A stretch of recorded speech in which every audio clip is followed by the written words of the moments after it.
Good morning, students. We are starting with the NPO some illustration 6. Lalit Kala Kendra.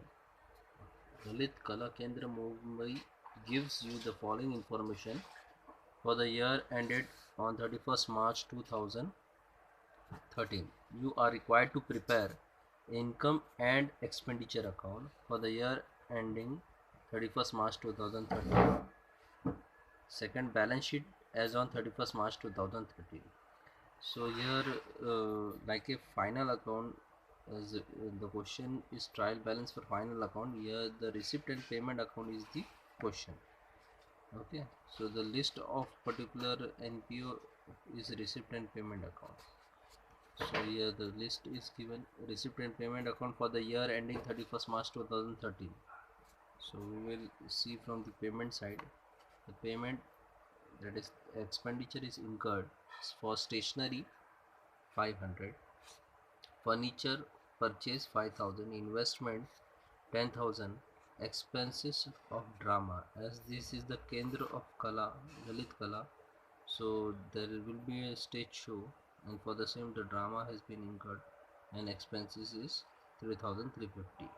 Postage and telegram 250, magazines and newspaper 400. This all are the expenses. Salaries 2,200.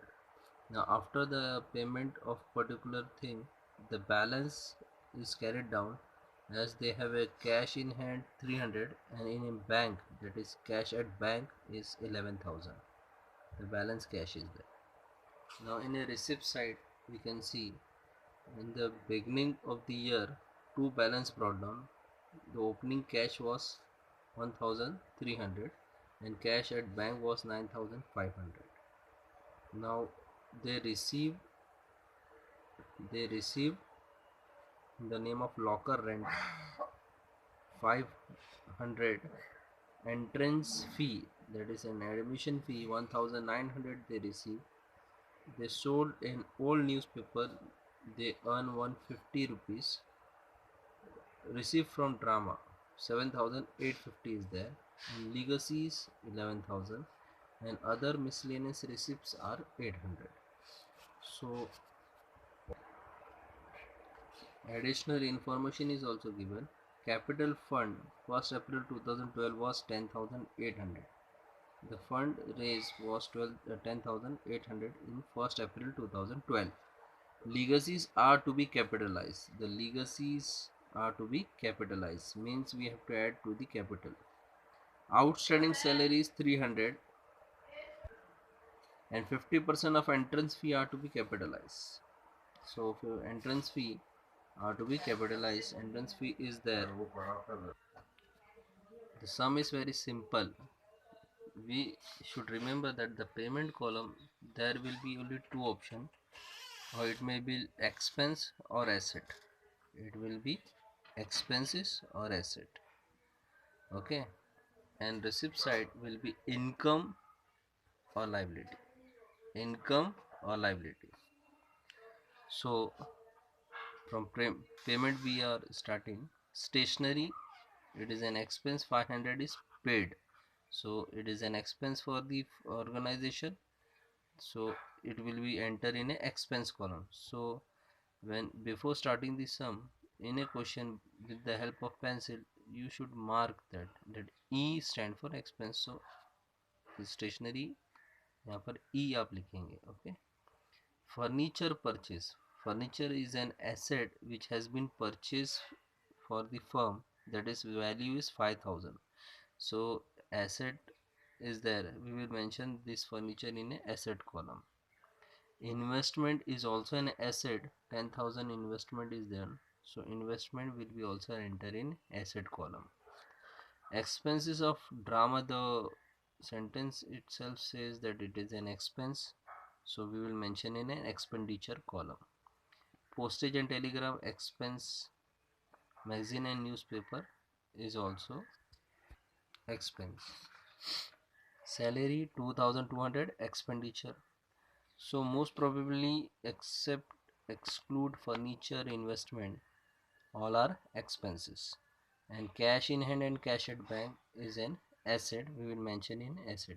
So remember student, the end of the closing balance of cash will be mentioned, not opening balance. Opening balance की entry नहीं करनी है, ये शुरुआत का cash बताया गया है। लास्ट में बिजनेस में कितना या ऑर्गेनाइजेशन में कैश कितना बचा है वो यहाँ पर है ब्रॉड कैरिड डाउन, ये वाली एंट्री हमको लिखनी है as a asset in a cash column, sorry in a asset column as a cash. Okay, now year cash in and cash in bank जैसे पता है इसको एंट्री नहीं करनी है। अब आते हैं लॉकर रेंट, तो ये इनकम है, लॉकर रेंट बोलकर आप इनकम में लिखेंगे, आई शॉर्टकट में आप लिखो। एंट्रेंस फी नॉर्मली इनकम में आप लिखेंगे, आई करके लिखो। Sale of old newspaper income में आप लिखेंगे। रिसीव फॉर ड्रामा इनकम में आप लिखेंगे। लीगसीज, अब ये लीगसीज क्या होती है? लीगसीज उसे कहते हैं कि भाई एक पर्सन है जिसने विल बनाया है कि after my death so and so should be donate to the organization, trust or any other purpose, तो वो लीगसीज कहा जाता है। हो सकता है वो अमाउंट में हो सकता है कोई एसेट दिया जा रहा हो, डोनेट किया जा रहा हो after the particular person death. वो विल बना के दिया है उसने कि भाई मेरे मरने के बाद इतना पैसा या ये चीज़ वाला जो है मस्जिद में दे दो, या ये चीज़ वाला जगह पे डोनेट कर दो, लीगसीज में आता है। तो लीगसीज जो है नॉर्मली लाइबिलिटी में लिखा जाता है। वजह यह है कि जब तक कि उस शख्स ने जिसने पैसा दिया है वो चीज़ उस ऑर्गेनाइजेशन में नहीं आ जाती, तब तक ऐसा पैसा लाइबिलिटी में ही शो किया जाएगा।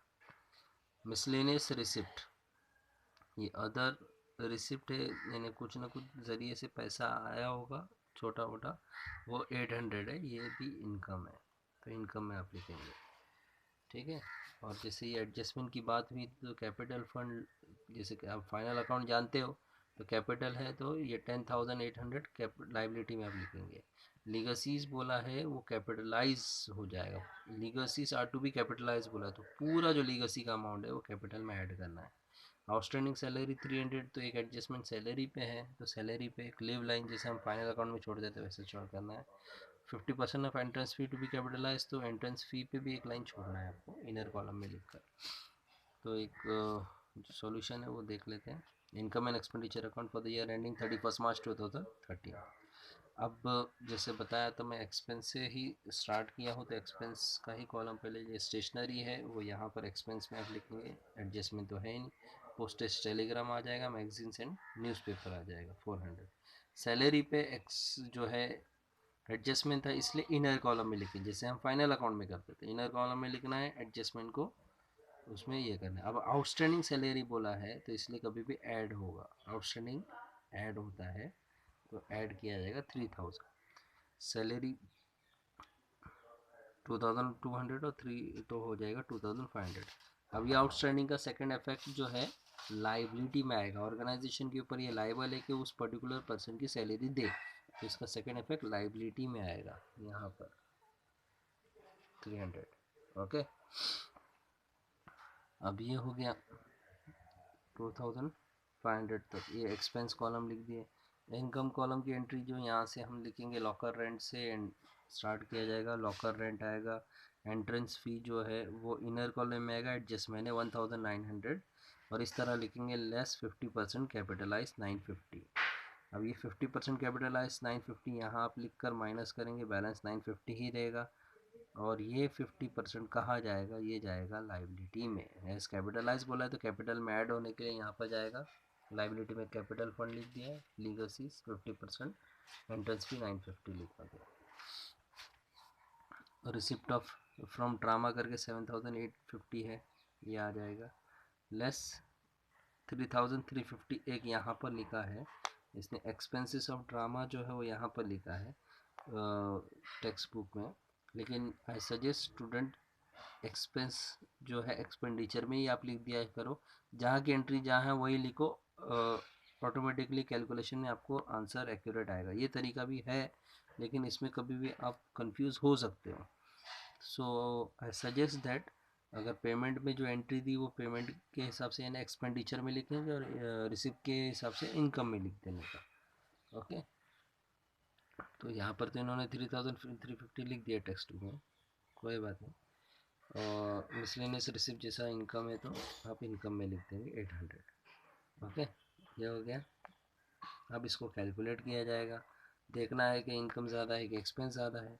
इफ़ यू विल कैलकुलेट 500, 950, 150, 1100, 1600 और 5600, 6000, तो 6900, ये साइड जो है इनकम साइड वो ज़्यादा है एज़ कम्पेयर टू एक्सपेंडिचर। तो 6900 में से जो है जो भी एक्सपेंस है वो माइनस करो तो आपको बैलेंस मिलेगा 3250। 3250 बैलेंस ज़्यादा है तो आप लिखेंगे excess of income over expenditure. अगर इनकम ज़्यादा है एक्सपेंस के कंपेयर में उसको सरप्लस बोलेंगे। तो यहाँ पे लिखना है आपको to excess of income over expenditure, और इसी को आपको ट्रांसफ़र करना है बैलेंस शीट में एज सरप्लस। कैपिटल फंड में आप ऐड करेंगे इसको, कैपिटल फंड में ऐड करना है 3250 बोलकर। कैपिटल फंड में 10800 जो एडिशनल इंफॉर्मेशन में दिया था। लीगसीज को कैपिटल में ऐड करने बोला, इसलिए ऐड लीगसीज पूरा 11000। 50% एंट्रेंस फ़ी हमने जो है इनकम में से लिया है, एंट्रेंस फ़ी में से 950, और ये सरप्लस मिला है। टोटल करो 26000 आपको मिलेगा। आउटस्टैंडिंग सैलरी ऑलरेडी हमने एक्सपेंस में से सैलरी में से डिडक्ट कर ये ऐड किया था 300 एडजस्टमेंट के हिसाब से, वही एंट्री यहाँ पर आ जाएगा। फर्नीचर जो है नया एंट्री है, फर्नीचर की यहाँ से एंट्री ली गई है 5000, इन्वेस्टमेंट की 10000, ठीक है। और ये कैश की और कैश एट बैंक की एंट्री यहाँ पर नोट की गई है। इसका टोटल किया गया 26300 यहाँ पर मिला, और सेम इसका भी टोटल किया तो सेम मिला। ये आंसर जो है टैली हो गया। तो इस तरह आपको सॉर्ट आउट करना है, बहुत ही सिंपल है, ठीक है। फिर से थोड़ा सा एक रिवीजन करते हैं कि सब करना क्या है। क्वेश्चन आपको दिया रहेगा, आपको इनकम एंड एक्सपेंडिचर का अकाउंट बनाना है। इनकम जो है वो क्रेडिट साइड में होगी, एक्सपेंडिचर जो है वो डेबिट साइड में होगी। अब यहाँ पर रिसिप्ट में और पेमेंट में कंफ्यूज मत होना, सिंपल है। रिसिप्ट साइड यानी रिसिप्ट जो है, जो भी आप इनकम रिसीव करते हो, जो भी आप हासिल करते हो वो उसकी एंट्री यहाँ पर मिलेगी। पेमेंट जो है सिंपल है, पेमेंट से आप खुद ही समझ जाते हो कि कुछ पेमेंट यानी पैसा दिया गया है, तो किस चीज़ के लिए दिया गया है उसकी जानकारी आपको यहाँ पे मिलेगी। तो यहाँ पर जो भी आप पेमेंट करते हो, आप किसी को भी पैसा देते हो तो ये आपके लिए खर्च है, तो एक्सपेंडिचर में आता है वो, तो एक्सपेंस बोलकर यहाँ पर एंट्री आएगी। और कोई ऐसा एक्सपेंस आपने किया है जिसकी वजह से आपने एसेट खरीदा है तो वो एसेट में आपको लिखना है, सिंपल, ठीक है। तो यहाँ पे दो चीज़ ही आएगी, उसके अलावा और कुछ सोचना नहीं है, या तो वो एक्सपेंस है या तो वो एसेट है। रिसिप्ट में या तो वो इनकम है या तो वो लाइबिलिटी है, जैसे लीगसी था लाइबिलिटी, है ना। तो होप सो आपको ये समझ में आया है सम। और आपके लिए ऐसे होमवर्क जो है इलस्ट्रेशन 7th, ये जो क्वेश्चन है आपके लिए होमवर्क है। Okay, thank you.